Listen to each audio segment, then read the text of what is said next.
Hi, everyone. Very happy to be here again. This is module 3, our last one. So we're in the final stretch of this course. Today, we'll be talking about contingency plans and risk crisis management. We'll look at emergency levels, crisis cell members, the different roles and responsibilities of those members. We'll give you an idea of how to set up your communication procedures. Look at feedback, very important once you've resolved a situation, to look back at how you've done it. Was it great? Was it efficient, etc. And finally, we'll look at standard operating procedures. So we are still in our travel risk management plan, and we are here on the International Crisis Management Protocol, and further down the road, today we'll look at SOPs. But first off, vocabulary is kind of important here. People talk about contingency plans, and we need a contingency plan, and we need this, and we need that. So what is a contingency plan? It is actually, the plan in itself is a result. It's the result of planning and preparing. And what you want is to anticipate some situations to arise, and to develop in advance how you would respond to those situations. So what you want is to develop contingency plans based on the priority of those situations. So you may want to look at the riskier situations most likely to happen, and then you develop this scenario and think about how your organization would be responding to the situation. You may also want to look at a situation with high impact. So we just talked about most likely to happen, but with the most impact, like COVID-19. Huge impact, small chance of happening. This is debatable, of course, but I'm just giving you the example here. So you trigger your contingency plan when the daily plan or your regular or normal plan doesn't apply anymore. So what you want to plan also is, in your contingency plan, is if we want to maintain our operations, how would we do it? And when do we stop some operations? And what are the activities that are deemed essential? And then that means that whatever's happening, it needs to keep going. What's the material that we need to keep this going? Who do we need? So that's part of how you're going to set up your contingency plan. So today I mentioned that we're going to talk about your crisis management protocol and SOPs. They are part of your contingency plan. So the crisis cell. So within your contingency plan, you need people that will make decisions. Who will be making those decisions? They need to be identified in advance. So it is your crisis team. Whether the name doesn't matter, as long as people understand what their purpose is. So your crisis cell will aim at protecting the physical and moral integrity of the people involved, of all stakeholders, and you want to ensure good management of those stakeholders. You'll determine with the people on the crisis cell the strategy to implement, and then operations. So you need to have 2 levels, and we'll look at that. You need to have a strategical level, strategic people that know, understand the organization at a more macro level, and then you need the people that are actually going to be doing the stuff. Crisis management, your crisis cell will want to avoid improvisation or reduce it, right? Because improvising is something that we actually have to do with every situation, because we deal with people. The crisis cell will want to protect the organization's reputation and assets and ensure business continuity. both in Canada and internationally. So that's one of the things I mentioned. Part of your contingency plan is about determining what is an essential service, what do we have to keep in terms of operations and activities, and how should we plan so that it keeps going. Your protocol, what I would have is, of course, decide in terms of confidentiality, who can have which information. That is why mainly we highly recommend to have 2 levels within your crisis cell. One that is a strategic level, with more strategical conversations and decisions, and the operational level. Each level would have information that they wouldn't necessarily completely share with the other. For example, the strategic level, you wouldn't want to share financial or legal strategies in that sense with everyone in the organization. In terms of operations, if you have someone that is a victim of a sexual assault, you may not want to share the name of the person. Not everyone needs to know who is who. So, but at an operational level, you don't really have a choice because you're actually speaking to that person. In your protocol, you'll want to classify your emergency levels. So it's really important that you have an organizational wide classification, so that a situation is not categorized based on the person's I wouldn't say tolerance, but comprehension of what is an emergency. So you want to look at what is an incident for our organization, what is a minor, a major emergency, and how do we classify potential and imminent emergencies. You want to look at the structure of the crisis cell, like I said, maybe 2 levels, maybe 3, depending on how you want to deal with it. Establish who speaks to whom. That's very important. You want to make sure that everyone understands who speaks to whom, who passes on which information. How do you mobilize your people? Like, who's in charge of determining, yeah, this is worth it. This is an emergency that we need everyone around the table to deal with. And how you conclude a crisis situation. So those are the main themes that I would make sure that I have in the protocol. So as I mentioned, it's important to determine what is the classification of emergency situations. So the severity of a situation will determine the type of intervention. So it really looks at the impacts. So low impact situation could be managed in a decentralized manner.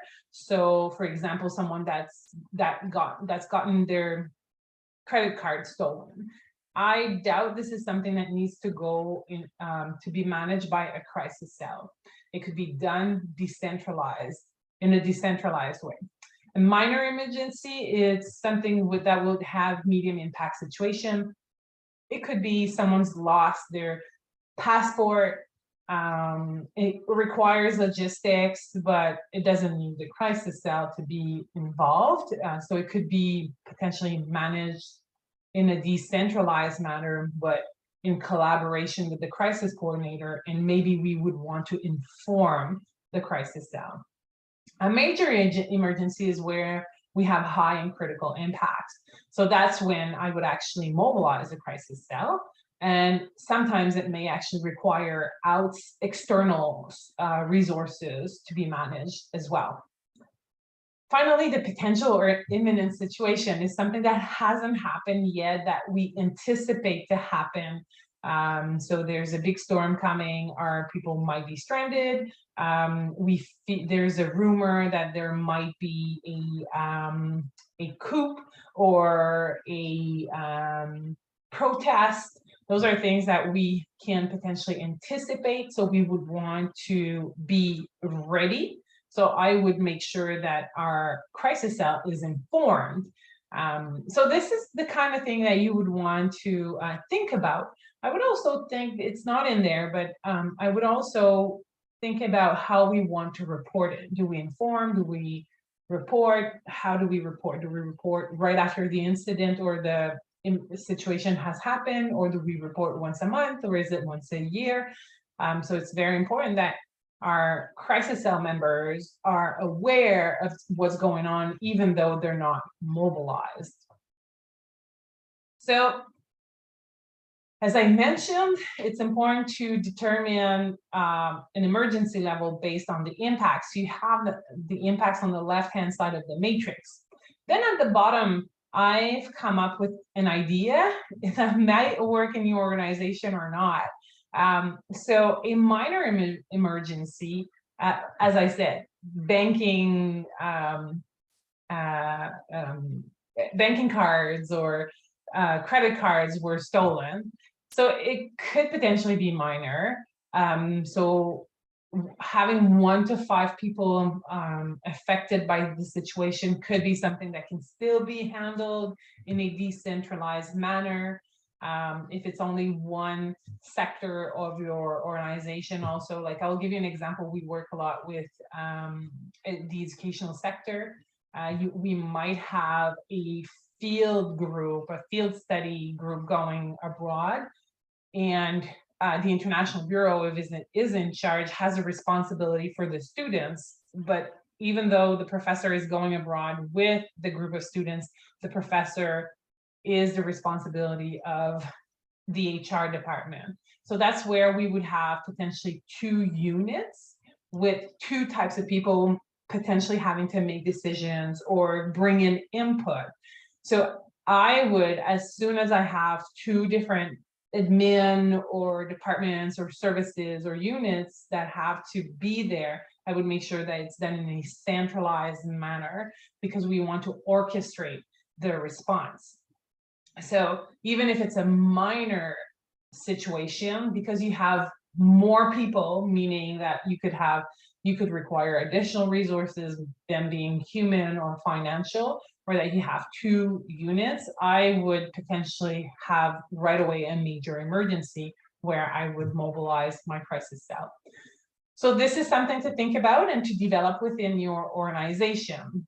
So again, the example here, I would make sure, oh, it's in French here, niveau d'urgence. I apologize about that. It's amazing how there's been 3 people that's gone over the PowerPoints and we still don't see everything. So I would make sure that I have a clear definition for each, and take that chart and then bring it in the protocol. I'm gonna move my face a little bit in case you want to make sure you read everything. I would also make sure that I have charts and look into the different types of impacts that we could have. So it could be physical, psychological, financial, reputational, stakeholders, operational. What I would do is I would make sure that I write a definition of what is it for my organization to have a minor impact when it comes to the physical category. So a minor injury may require a non-urgent medical visit, little or no impact on the traveler's abilities.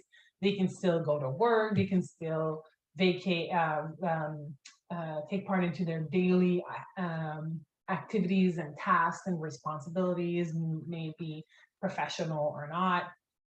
And then I would move along the scale. So a high impact would be significant injury requiring an emergency medical visit, a possibility of hospitalization, medium-term impact on the traveler's abilities, a possibility of repatriation.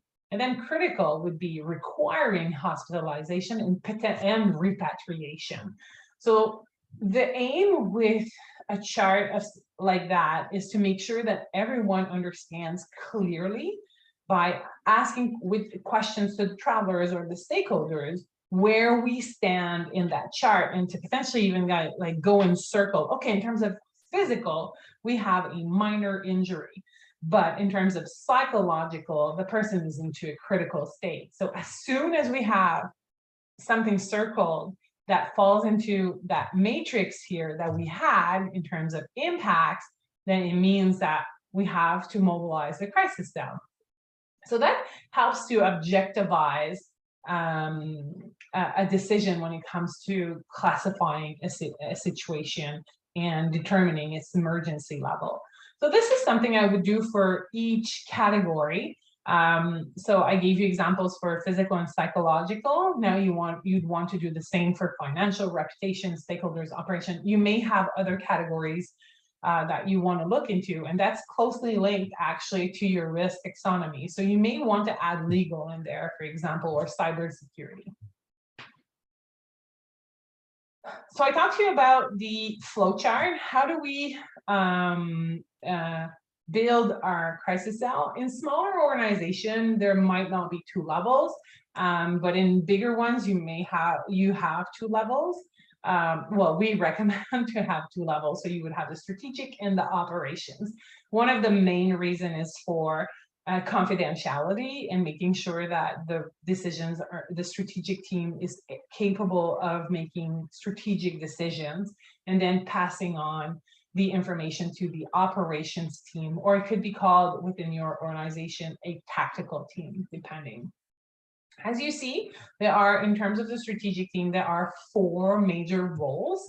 For us at Alia, what's really important is that you understand what each role is about, what are their responsibilities, and if you want to have 2 people on your strategic team, that's fine. It's just that you make sure that they merge, right? That you have a crisis manager / coordinator. You may also want to have more people and divide the roles and responsibilities of those 4 that we've identified. The danger with that is sometimes you have too many chiefs and not enough people to do things. I'm not saying that you shouldn't have more people. I'm just saying that the more people you have, the more complex and the more lengthy it can be to make decisions. And here is the idea is not to be into a co-creation mode, but really into making decisions.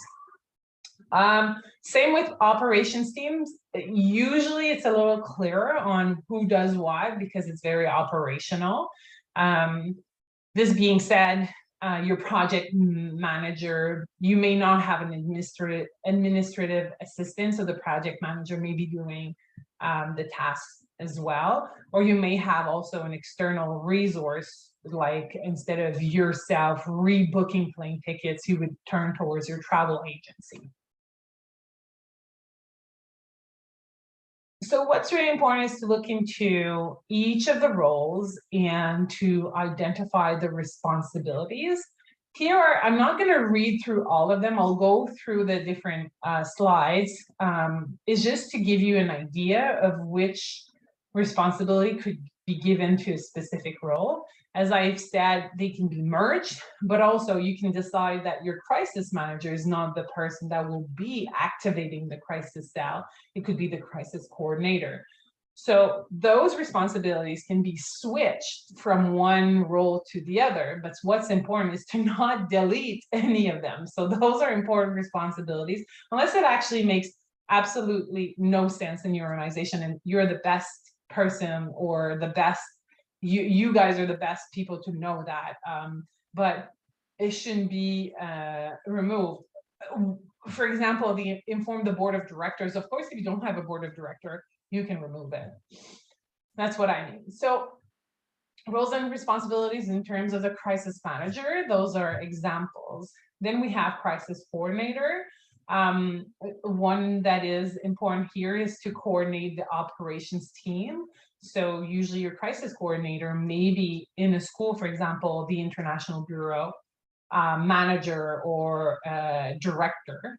So they would be in charge of the operations team, but would also sit on the strategic team. So you have to make sure that whoever is in charge of coordinating with the operations team, that they have actually the power to oversee their work, the authority.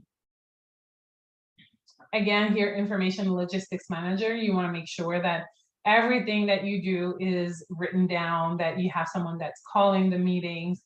The reason why we have one in the strategic team is for confidentiality. However, you may have someone that's, it happens that there are admin assistants that can do that work, that are that work with a manager or a director from the strategic team. So they're already engaged with confidentiality. So it might be someone like that could do that. And then we have the communications manager. So it's important to have someone that's ready to take on communications, develop even communication plans in advance, anticipating on certain situations, have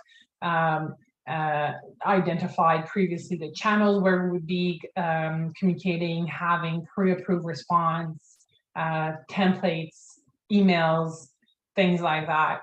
If you do not have someone internally, you may want to fetch out and make sure that you have identified a communication firm that you would be working with in the event that you need someone to take on that role.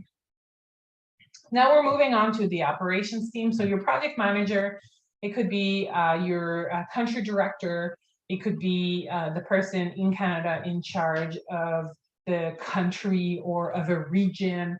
It could be someone that's in charge of the program that's being ran abroad. So they're the people that really know the field, that understand what's going on, that could bring in valuable input to the strategic team as to how we should be doing things in a specific context, because they know the context. Your liaison officer is someone that's very important. They would be the person in charge of liaising with loved ones, families, and a family that's not well managed can turn against an organization rapidly. So you'll want to make sure that you have someone that's in charge of that. If you have a lot of people in the field and many people could be involved at the same time in a situation, you would want to make sure that you have someone that's dedicated at this role. If you do have 3 or 4 people involved in a car accident, for example, it means that you may have to deal with 3 or 4 families, but within families you may have divorced parents, or you may have the husband and the parents. So it's important to make sure that you do have a resource that can support you in that sense, and that can only do that because this is very time consuming, making sure that you do things right.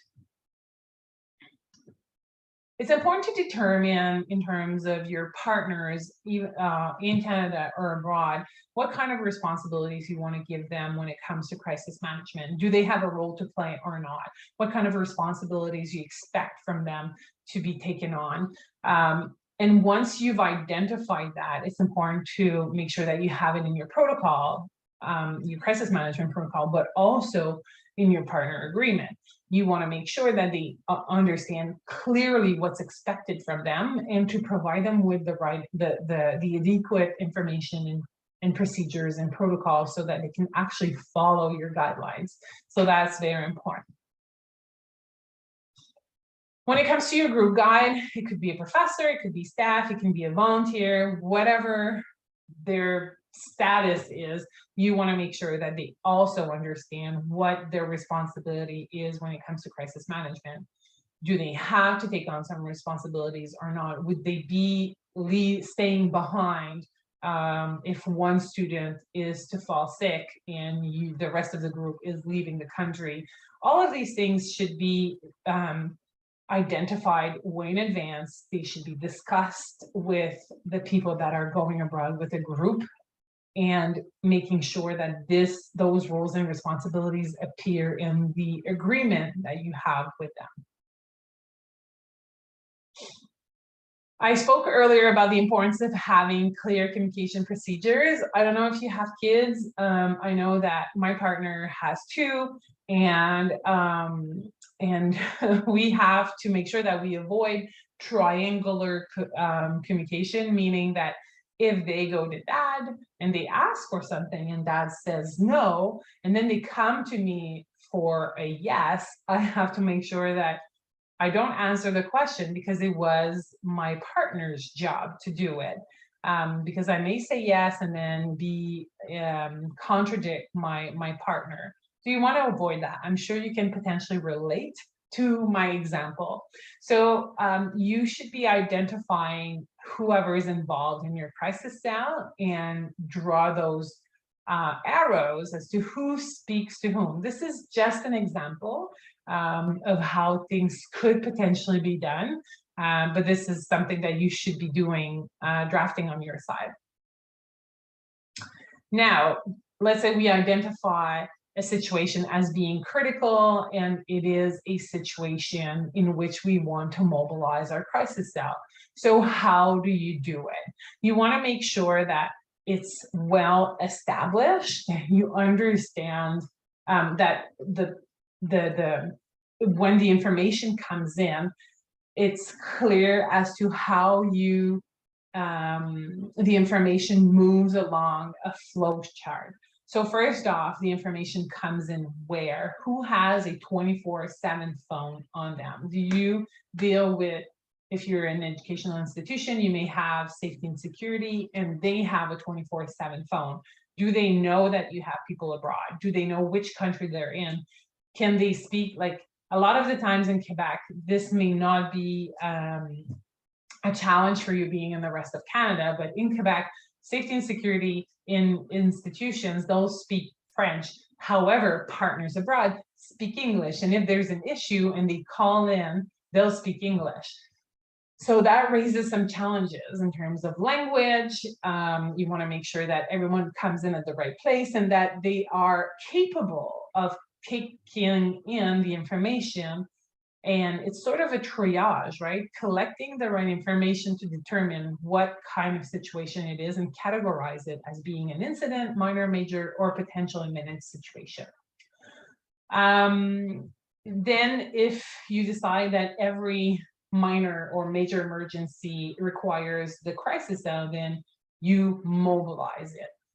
Once it's so what does it mean to mobilize a crisis cell? Well, first off, I would make sure that I have an initial meeting. And back in the days, pre-COVID, that initial meeting could have meant driving all the way to your office and having everyone sit in the same room and providing with that initial information.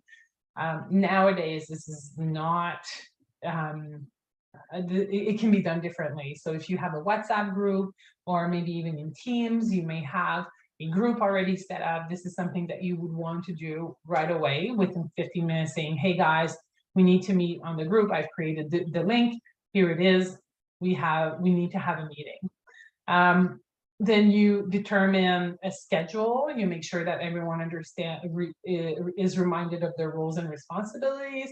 You want to determine, are we working remotely on this? Do we need everyone to be back in the office to do that? And of course, paying attention to confidentiality, even in this initial meeting. Do we really need to share the name of our person affected by the situation? So here's an example of how you would mobilize your crisis cell. So as I've said, you have a situation in the field. You determine your point of entry of information, safety, security, your project manager. They collect enough information so you can evaluate the emergency level and categorize it. Then you move on potentially to your crisis coordinator, agree with them. They move on to crisis manager, who activates the crisis cell. So depending on the structure of your organization, it could be 2-level, it could be very fast. In other bigger organization, it could be a little bit lengthier. But when you have the right tools in place and the right people and they understand their responsibility, it can actually happen very fast. So how do we conclude a situation? It's very important to look back at what was done during the intervention. So you want to identify effective practices. You want to assess the execution of a task, of a responsibility, measure the expected impacts. Did we do what we wanted? Did we have the effect that you wanted? Did we use our resources effectively? And how effective was our intervention? So who should be involved? Well, anyone that was affected by the situation. And who should be doing the feedback? I highly recommend that you have someone that is potentially external to the situation, not necessarily external to the organization. You want to make sure that people are capable of asking the right questions, collecting the right data, that they're not biased, not influenced. You want them to be objective, honest, fair, impartial. And some of the themes here that I would address, did we mobilize a crisis cell for the right reason? Who, in terms of decision making, made the calls? Were they done efficiently? Did we manage well our loved ones? Were we able to maintain our operations as we wanted? How did it go for returning to normalcy? You may want to have additional themes, of course. You have to decide as to, do we have a hot or a cold debriefing? Hot meaning right after the crisis, very good for addressing details, maybe a little bit too emotional depending on the situation. Cold, very factual, but sometimes because it's distanced from the situation, we may have forgotten about some of the stuff. You should make sure that you understand clearly who should conduct the debriefing, who should participate, identify our strengths, shortcomings, identify the aspects that should be clarified or improved, make recommendations, and make sure that you put the name of someone next to what should be done with the timeline, and make sure that it's part of a work plan so that you improve everything that needs to be improved. So now we're looking into your standard operating procedures. So your SOP will contribute to effective crisis management. Yes, they're there as a response, but also as a preventive measure. So once you've identified the situation that may arise during a project, well, then you develop the steps to be followed if it actually happens, but you want your people to know about it. So you want to train them on how to react. So you'll have training for your crisis management, your crisis cell, but also for the people in the field. So it's important to have standard operating procedures. They are a preventive and management measure. I've just mentioned this. Regardless of where you're going, the type of activity, even if it's a lower risk situation, it can happen. So you should be ready. You should have procedures to follow. What it does is that it actually gives you a checklist of things to do. It's not time for you to brainstorm. So you should have already like the basic things that we should do in every situation or for a specific situation. I would also build it in a way that you have your what should I do if I'm the affected person, and what should be done by the organization in that situation. Rapidly Canadian Consular Services, they do have limited possibilities of being involved. They are limited mainly by local laws. So you have to make sure that you are prepared to act alone. And if the Canadian Consular Services come in and provide you with support, well then great, let's all be happy about it. So their actions are limited. Each situation is different. So the type and extent of assistance offered will be very dependent of the situation, of the officials in place. They only intervene when it is appropriate to do so. Depends on local laws, and best practice is to plan to be self-sufficient, that's for sure. It's actually important, if you do have projects ran in the same country or even in the same region of a country, I would highly recommend to develop relationships with the consular officials. So I've told you that it is a preventive measure, so I would definitely identify the risks and risk level.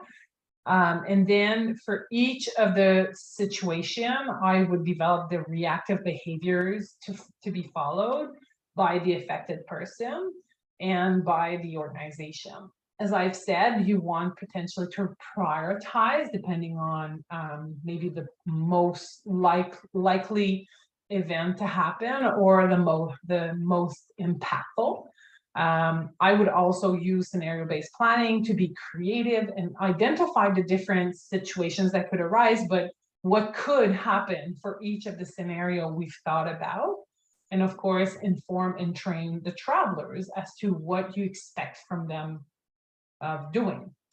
So in terms of international mobility, I would look into different scenarios. Those are some of that we've identified, such as sexual assault because it's high impact, hospitalization, maybe theft is higher probability. So I would think about these things and look into a standard operating procedure for each of those situations, developed into 2 sections, one for the affected person, what should I be, how should I react, and what should I be doing, and the actions of the organization.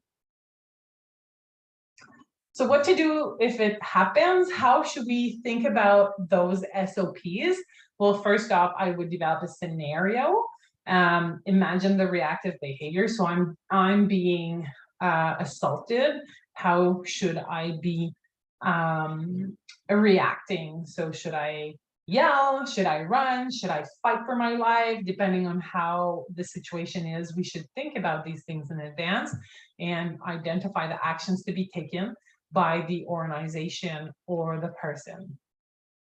So a volunteer returns from the beach after a wonderful day spent basking in the sun. And that's how it happened to us.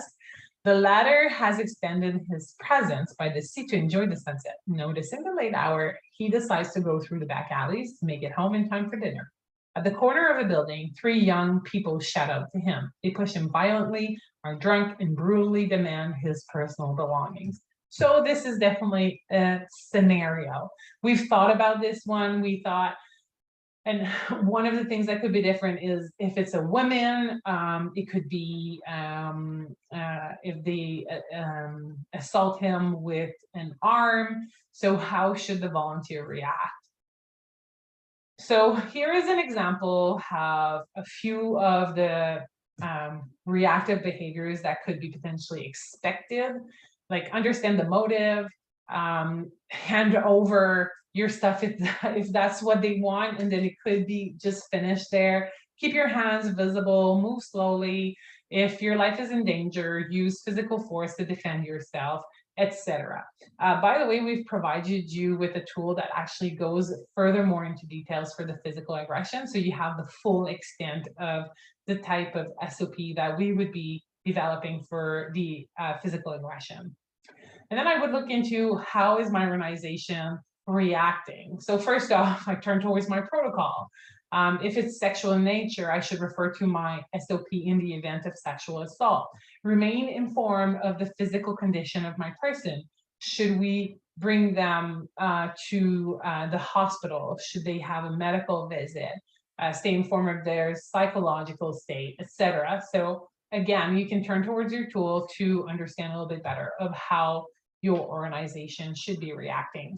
So clearly, this is how it should be done for each of those situations that you've identified when you were brainstorming about potentially about situations that may arise that are riskier in terms of probability or impact.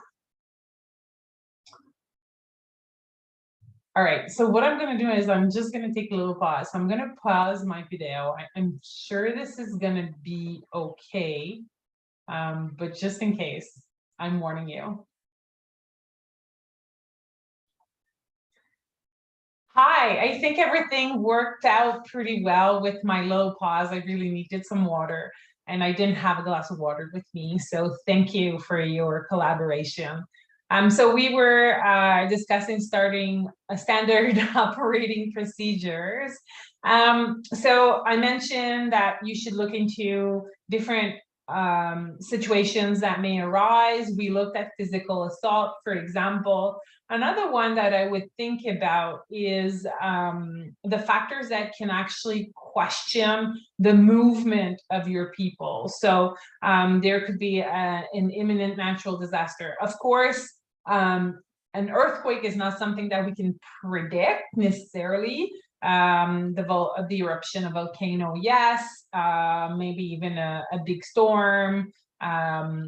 We're thinking here also about escalating tensions in the country, so a coup or even protests, anything that's related to a deterioration of a safety context. So those are things that may make you question, should we have our people there? Should they be moving from one place to another, from point A to B to another section of the country? So you should have in place procedures to respond when your environment, safety, and security context evolves to become hostile or more hostile. You may already be in Mali, for instance, or even Ukraine, but it might become worse, and that for a short or long-term period. But you should think about what could be done. There are 3 levels of action to restrain the movement or to keep your people safe and secure. The first one would be hibernation. The second, relocation. And then if all the 2 options are not possible, then we should start thinking about evacuation. Hibernation is about staying in place temporarily. So if we are at home, we are going to stay at home. If we're at the office, we're going to stay at the office. So for example, you wake up in the morning, there's a protest. You may want your people to stay at home and not move to the office or go to the partner's office, just stay there. Or if you're at the office and there's a protest that starts at the corner, on the corner of the street, you may want to keep your people at the office or in the hotel if they are residing at the hotel. Relocation is about moving your people temporarily to another location. So if you work in a certain neighborhood in the city and something's happening, you may want to move your people to a different place, another neighborhood in the city, or even just move outside of the city. If you're in a small location, something's happened, a smaller town, you may want to move your people back to the capital. So those are all relocation of your people. When you relocate, you want to think also about what is it in terms of material I should be keeping with myself. What is it that I should bring with myself? Like, should I be bringing computers? Evacuation is to move your travelers to a different country. It could be to a country with which you share frontiers. So if you're Benin, you could be evacuating to Togo. But it could also mean evacuating back to Canada, like it happened a lot with many organizations during the pandemic. In March 2020, April 2020, people evacuated, organizations evacuated their people back to Canada or their country of origin. When you evacuate a country, well, you may want to evacuate all of your staff, maybe just part of your staff. If you suspend your activities, how you shut down the office, what is it that you have to bring with you so that you keep your essential activities going, etc. So how is it that you evacuate, but also how is it that you shut down the office for a short, medium, long-term period? There are 3 different phases that we can say of all three actions. So first off, there's an alert phase. So it would be, what are the instructions to follow when the situation is potential or imminent? So I would have all these instructions ready, make sure that I have the communication channels well identified to inform my people in the field. Then there would be the activation phase. So what is it that I do while the situation is in progress as an organization, but also as a person? If I'm asked to be hibernating, what is it that I should be doing? If I'm relocating, what is it that I bring? How do I do it? Which mode of transportation will I take, etc. And once your situation is resolved or controlled, so when do I stop hibernating? Once I'm back in Canada and I've evacuated, what do I do? So each of these phases, you should be developing the instructions to follow for the person, the affected person, and for the organization to follow. I would also develop a decision tree. This is an example. You might want to also add who should be making the decision. So once I have the trigger element in place, so if we go back to our risk register, I've identified the risk. Now the trigger is there. So I should ask myself a question. Is the current location safe? So is my person at home safe? Yes, hibernate. Who makes that decision, right? Who makes a recommendation? Who makes a decision?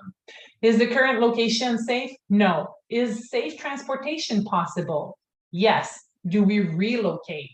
And then depending on the answer I'm going to give, I might turn back to hibernate or evacuate. So this decision tree here is an example. I would make sure that at all levels I identify who should be assessing, recommending, and making a decision. Once the decision is made, who am I informing, and who's in charge of monitoring the situation, and maybe make more recommendations and make a new decision and inform again.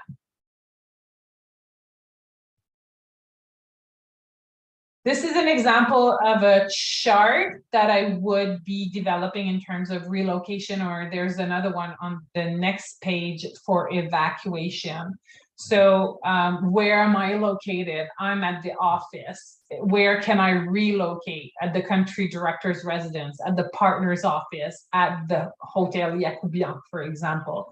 Well, who is my contact person? What are the different itineraries that I could take? So you see here, from the office to the country director's residence, there's only one route that I can take.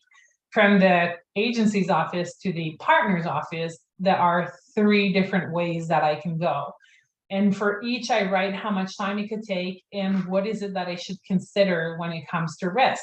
So depending on if I use the route RN1, roadblocks, road closure, poor road condition, road possibly flooded during the rainy season. And all of that should be written down in a chart prior to a relocation, of course. Evacuation, another example. So what would be the means of transportation that I could take? So I could take a plane to evacuate to France or Morocco, or a car to evacuate to country XYZ. Again, starting point, itinerary, travel time, risks and elements to consider, and what are my options. So contingency plans, it's important to take the time to do them, to develop them, to think them, to plan them. Very important. It's important to conduct an activity analysis so that you understand what the risks are at destination, or regarding the different operations that you're maintaining. And then based on that, you understand where your risks are, what are the situations that may arise, and develop contingency plans that will help you respond in a situation. You want to determine the timeline, so you take the time to do it, but make sure you have it done by this time. You need to allocate a resource, make sure that it's part of someone's work plan. You want to keep it concise and simple. It's not, I've seen contingency plans at some of our clients that are pages and pages long with paragraphs. No, you want bullet points, you want short actions, concise, really quick. You want to be able to cut and paste and send that in an email, in a WhatsApp, or put it on the Teams group, etc. You want to have a realistic plan, like you may want to evacuate using helicopter. Do you have those resources available? Do you have a partner that has choppers or not? So make sure that it's possible to execute your plan.